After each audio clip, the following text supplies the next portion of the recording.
नमस्कार प्रेक्षकांनो, नशीबवान या मालिकेच्या आजच्या भागामध्ये आपण बघूया.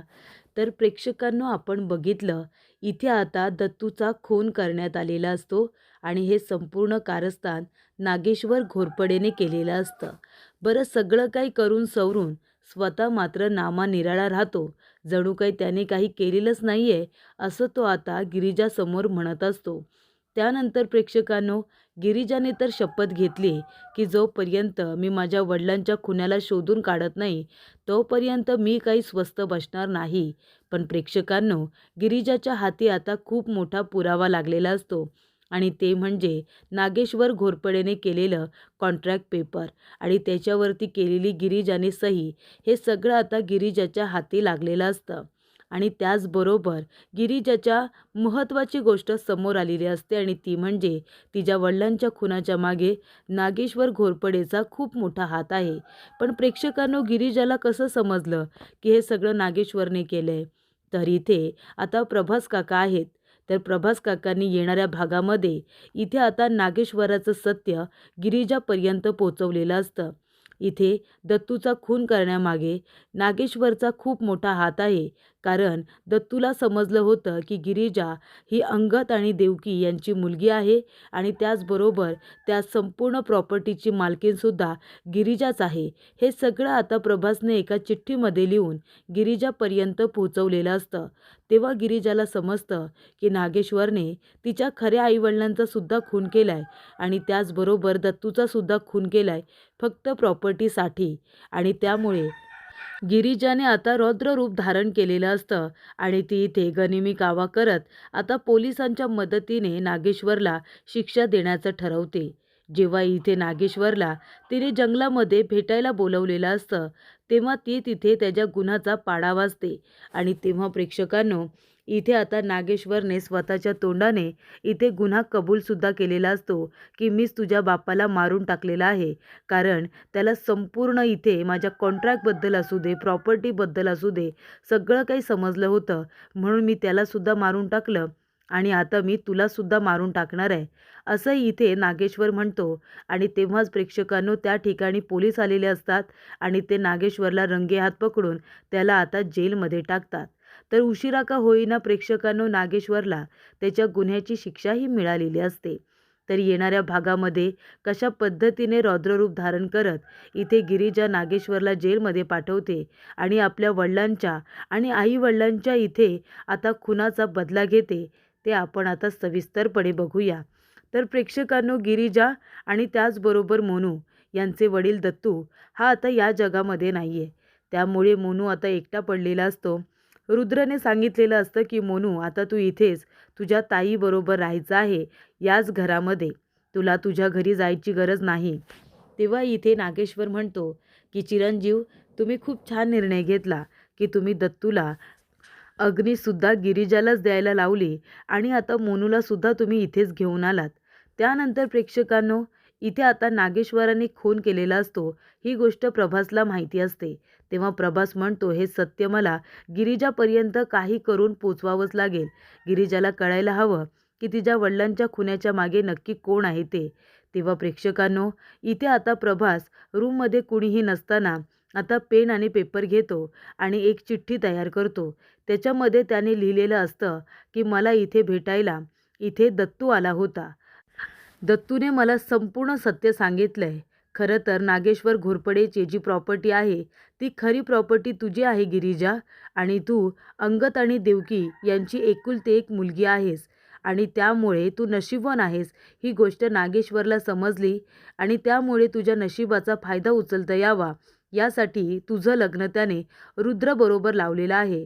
आणि त्यानंतर प्रेक्षकांनो, गिरिजाचं लग्न फक्त हे 6 महिन्याचं कॉन्ट्रॅक्ट आहे. हे 6 महिन्याचं कॉन्ट्रॅक्ट संपलं की मग नागेश्वर गिरिजाला सुद्धा मारून टाकणार आहे, हे त्या चिठ्ठीमधून त्याने आता गिरिजाला सांगितलेलं असतं. तर इथे आता रुद्र गिरिजाला म्हणत असतो की गिरिजा, एक गोष्ट लक्षात ठेवा, मी नवरा म्हणून कायम तुमच्या पाठीशी असेन, पण नवरा म्हणून मी माझे अधिकार कधीच गाजवणार नाही, असं सुद्धा तो गिरिजाला म्हणतो. त्यानंतर प्रेक्षकांनो, आजूबाजूला कुणीच नसताना इथे आता प्रभास ती चिठ्ठी गिरिजापर्यंत पोचवतो. त्यानंतर गिरिजा ती चिठ्ठी वाचते. तिला आता खूप मोठा धक्का बसतो. तिला सत्य समजलेलं असतं की अच्छा, म्हणजे हे सगळं नागेश्वरनेच केले. तेव्हा ती आपल्या घरी जाते आणि तिच्या वडिलांनी ज्या ठिकाणी आता ते कॉन्ट्रॅक्ट पेपर लपवून ठेवलेले असतात ते तिला आठवतं. 311. आता हे सगळं तिच्या लक्षात आल्यामुळे ती लगेचच बरोबर त्याच ठिकाणी जाते जिथे तिच्या वडिलांनी ते कॉन्ट्रॅक्ट पेपर लपवून ठेवलेले असतात आणि जे की गिरिजाच्या हाती लागतात. ते त्यांनी आता अशा ठिकाणी ठेवलेले असतात जे नागेश्वर आणि नागेश्वरच्या माणसांना कधीच मिळणार नाहीत. त्यानंतर प्रेक्षकांनो, इथे आता कॉन्ट्रॅक्ट पेपर गिरिजाच्या हाती लागल्यानंतर ती ते घरी घेऊन येते आणि इथे लग्न झाल्यानंतर काहीतरी गोड बनवायचं असतं. तेव्हा वासंतीने गिरिजाला सांगितलेलं असतं की पुरणपोळी कर, सगळ्यांसाठी पुरणपोळी बनव. तेव्हा गिरिजाने पुरणपोळी बनवलेली असते. सगळेजण जेवायला बसलेले असतात. तेव्हा गिरिजा तिथे येते आणि नागेश्वरला म्हणत असते की हे घ्या आबासाहेब, तुमच्यासाठी खास मी पुरणपोळी बनवलेली आहे, तोंड गोड करा. तेव्हा इथे नागेश्वर आता पुरणपोळी बघतो आणि त्याच्यामध्ये असलेली चिठ्ठीसुद्धा. त्या चिठ्ठीमध्ये लिहिलेलं असतं की मला तुम्हाला भेटायचं आहे, तुमच्याजवळ बोलायचं आहे. त्याच ठिकाणी भेटूया जिथे आपण आधी भेटलो होतो. मला माझ्या वडिलांच्या खुनाबद्दल तुमच्याजवळ बोलायचं आहे, असं गिरिजाने नागेश्वरला त्या चिठ्ठीमधून सांगितलेलं असतं. तेव्हा प्रेक्षकांनो, इथे आता पुरणपोळी छान झालेली असते. रुद्र, मोनू आणि त्याचबरोबर इथे सावी, उर्वशी सगळेजण छान आता जेवण एन्जॉय करतात. पोटभर जेवल्यानंतर इथे गिरिजा वाट बघत असते की कधी एकदा नागेश्वर तिथे येतोय. गिरिजा तिथे आता उभी असते, नागेश्वर तिथे येतो. तर झाडांवरती तिने लिहिलेलं असतं की इथे धोका, विश्वासघात, खून. तेव्हा नागेश्वर म्हणतो की "सूनबाई, हे सगळं काय आहे?" गिरिजा म्हणते, "काय आहे म्हणजे? हे तेच आहे जे तुम्ही आमच्याबरोबर केले. आम्हाला तुम्ही धोका दिलात, आमचा विश्वासघात केलात आणि नंतर माझ्या वडिलांचा खून केलात.